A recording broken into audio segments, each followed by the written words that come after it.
Hey guys, and welcome to episode 2 of the Overcast. Thank you so much for being here already. Today I'm joined by Hyped of Tempo Storm and StrifeCro of Cloud9, who just won the Kingwin Charity Tournament off the back of some sick Goblin Blast mages. Just some cool games. Congratulations, man. Yeah, thanks. So yeah, GVG's been out for about a week. Last week we talked a bit about what cards we expected to make an impact, just some of the more interesting cards in the set with Kalento and Frodan. Now we've actually gotten a chance to play with some of the cards. We've been playing ladder a lot for a week, trying lots of cool stuff, and I just want to get your guys' first impressions of the metagame. Let's start with Hype. What have you? Has the metagame kind of developed how you expected? Has it been kind of all over the place? What stood out to you more than anything? Well, I'm mostly annoyed by the amount of warriors on ladder. Warriors super strong, and I like to play mage a lot, like freeze mage, and I hate facing warriors.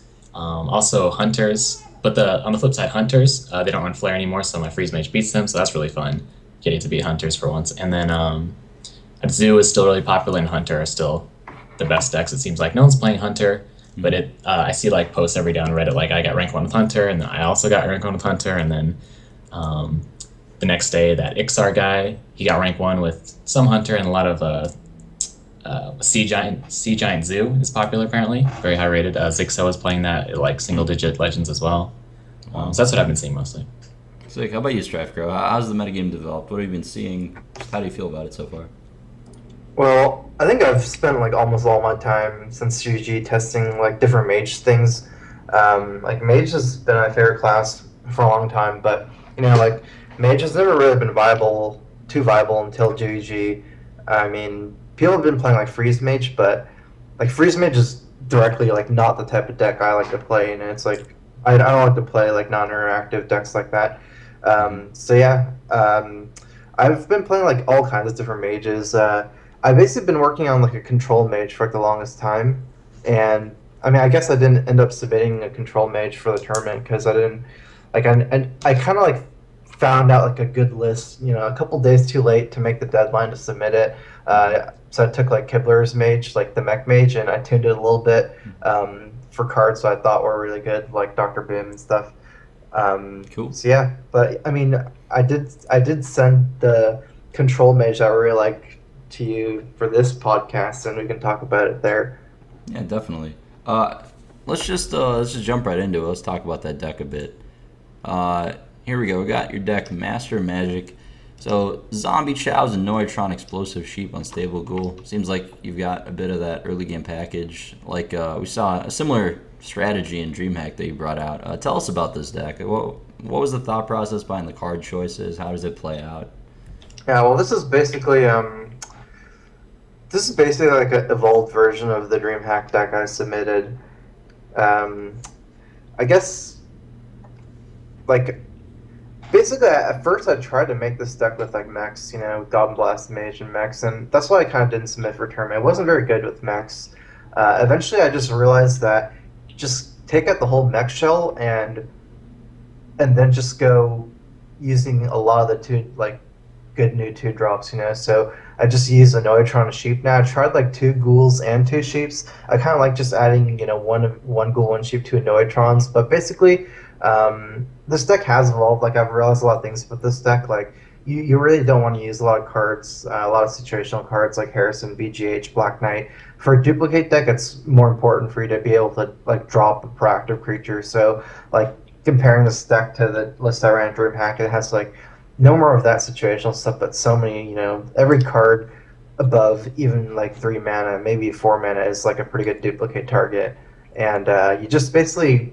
Drop duplicate, drop against control. You drop duplicate, drop any of these creatures, and you just go for it. The early game is like really focused on beating aggro. So I mean, you don't really need any of your early game cards against control just because of how strong that game plan is against control. You can have like dead cards like Zombie Chow and stuff. So. Do you find yourself duplicating sheep ever? No, I mean I've never duplicated sheep. I've had it done to me. It's super annoying. It's like an extra flame strike.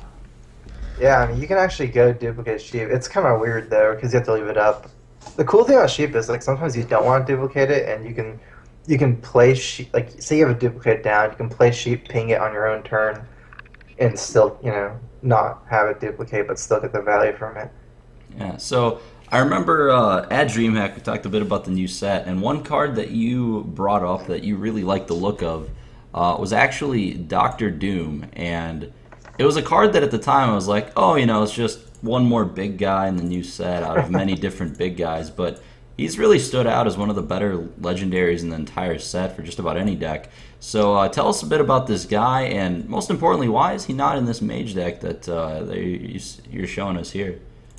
All right, well, yeah, I mean, the moment I saw GG cards, like, there's like been a lot of people asking, and like some of the Skype chats where a lot of pros are in, like rating the cards. I immediately thought this was like the #1 legendary in GVG.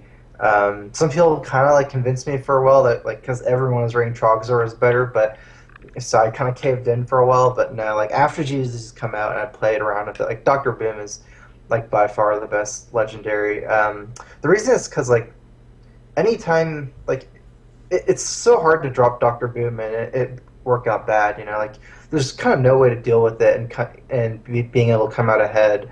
It's like a 7-man for 7/7, which like it looks not that good for the cost, but it's not like 7-man for 7/7 already isn't even that weak. It's just like people have even considered using like the Boulder Fist Ogre for a while, constructed at 6-man for 6/7, and it's just like the boom bots are so annoying. And like a Savage War Druid or Shaman, I started like using this in like Druid and Shaman, and it was like super good. And eventually, I just realized I can use in like any like mid range or tempo deck, and like anytime you drop on turn 7, you pretty much like win the game. Like if you're even remotely ahead or even chipped in like 10 or 15 damage, there's no way from someone come back from Doctor Boom on turn 7. Going back to like why I didn't put in this mage deck, like this mage deck is actually like it's not a tempo deck, but it's a control deck. So, but like people put Doctor Boom in a warrior too. But the only reason why I don't have Doctor Boom is just I don't want to duplicate Boom Bust. That's like literally the only reason. Yeah, it makes a lot of sense. I've actually put him in a mage deck myself, like a more tempo oriented one, and I definitely ran into that interaction once on stream. So might end up coding him. Hyped. How do you feel about Doctor Boom and this mage deck in general? What are your thoughts on it? In that deck, the one he's not in, or yeah, the duplicate's a problem, but just the card in general. Oh yeah, it's super good. It's so good that originally, when GBG first came out, and a few people were playing Trogzor, like the first time that someone plays Doctor Boom and you have Trogzor in your hand, you're like, what am I doing with this card? Like that one has like you can't even play it. It's useless. So now I've noticed there's in every deck, aggro decks, control decks, everything. Just like you'll see, whatever I'm playing, I'll play Doctor Boom. Their turn 7 will be Doctor Boom, or they'll play Doctor Boom, I'll play Doctor Boom. It happens so much. It's like double boom. It's just like the new neutral ancient allure, sort of, except a little better for board control. That's a super powerful card for sure. So in terms of, I know you're a big fan of Mage, usually freeze, sometimes more unique versions. How do you feel about StrifeCro's Mage deck? What really stands out to you about it? What would you change in it, if anything? Oh, can you put it back up? Yep, there we go. I gotta wait for the Twitch lag, but my bad. Yeah, the thing, I love Freeze Mage because it's like so simple and efficient at what it does. That it has all these freezes, all these draw spells, all these burn spells. So when I look at something like this, I have to like take a second to digest it. So it's got some early game creatures. There's no burn spells. There's the polymorphs and the flame strikes and the sheeps. So you have all this AoE. You have the Shade of Naxxramas. So you don't have the Doomsayer, but you have the Shade.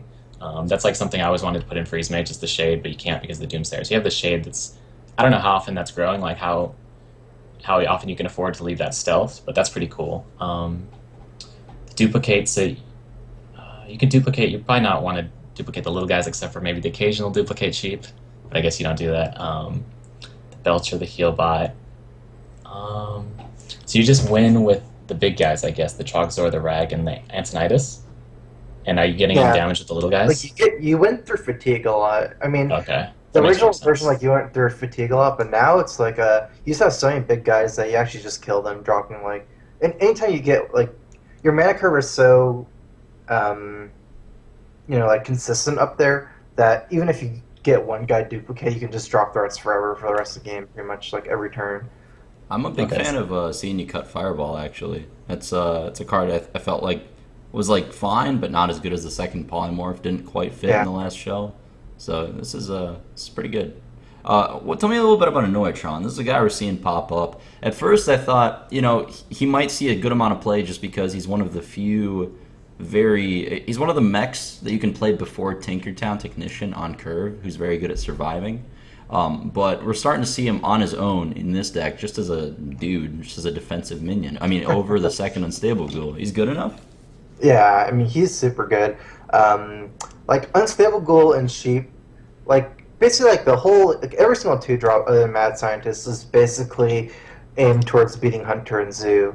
And the reason why Noatron is so good is because he's like the least compromising 2-drop, because like he's super good against say something like Control Water and still very good against Hunter and Zoo. I actually think Anoitron is like better than even Sheep or another Ghoul against Hunter. Like he's won me so many games just because he soaks up like a gigantic amount of damage. Hmm. He's not only good early game as a 2-drop, but like you drop him on like turn 5 or 6 against Hunter and he'll still absorb like 6 damage very easily all the time. So it's like such a cool card. Makes a lot So of it's like sense. he's like the basically least compromising 2-drop. Like normally all you want is your 2-drops being anti-aggro, but Anoitron doubles up as like a super strong anti-warrior card. Like he like absorbs 2 charges of weapons all the time and things like that. So Yeah, how have you felt about Anoitron so far in the set? Or just like mechs in general? I want to talk about mechs a bit. How have you how have you been doing against the mech mage deck?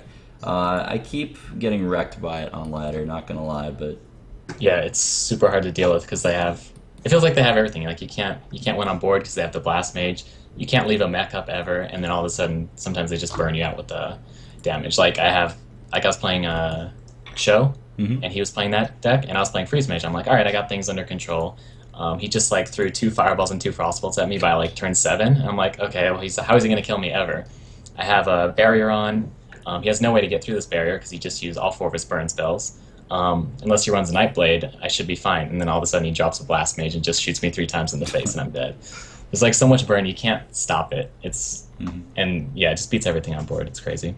yeah, we saw StrifeCro. You ended up winning the finals of that deck, pretty much just clean sweep, right? Like 4-0 or something against Powder. yeah, it was 4-0. Like yeah, like I said, like, I basically like took Kidler's deck and like after the 5-mana curve, I changed a little bit. I think he had some. I think he had Archmage, like Toshli, maybe Gazla, and things like that. And but he didn't have low depth Drakes. And I realized like the deck actually runs out of cards. So like so many of my games in the final, it came to like me trying to top deck more damage at the end. Hmm. Like you can build a huge tempo advantage, especially through Mech Warper. Just throw down all our mechs so fast. That's why like I felt it was super important to add 2 Azure Drakes, because like you need the cards, and also your end game plan's like burning people out, so the spell power is still kind of scary for them. So Hmm. Makes a lot of sense. I want to talk a bit about, well, honestly, lots more stuff. Hyped, welcome back.